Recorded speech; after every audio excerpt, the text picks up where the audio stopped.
Hai, jumpa lagi di Trick and Trick. Kemarin kalian sudah lihat video saya tentang bagaimana cara membuat installer MBR dan GPT dalam satu flash disk dengan menggunakan boot extractor. Nah, bagi kalian yang belum nonton, kalian bisa nonton videonya. Link sudah saya taruh di deskripsi. Oke, di video kali ini saya akan ajarkan bagaimana cara menginstal Windows dengan boot extractor. Sebelum itu, subscribe dulu ya channel ini supaya kita bisa saling berbagi dalam pengetahuan.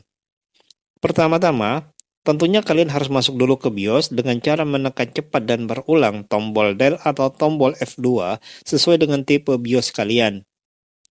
Setelah masuk ke BIOS, atur fast boot-nya ke flash disk.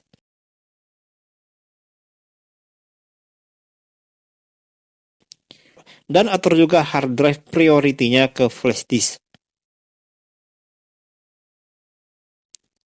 Setelah itu selesai, kalian bisa save pengaturan BIOS dengan cara menekan tombol F10.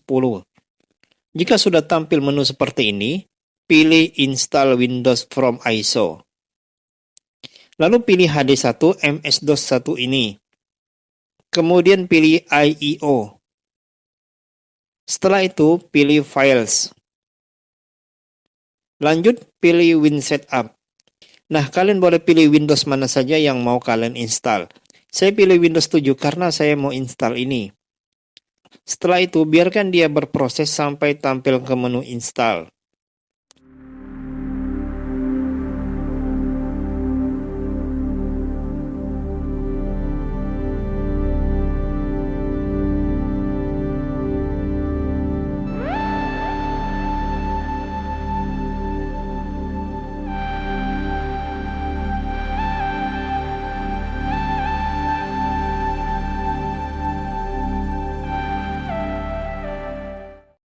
Nah, jika sudah tampil menu install seperti ini, kalian bisa install seperti biasa. Bagi yang belum tahu cara installnya, kalian bisa browsing-browsing lagi ya. Nah, selamat mencoba dan salam Trick and Trick.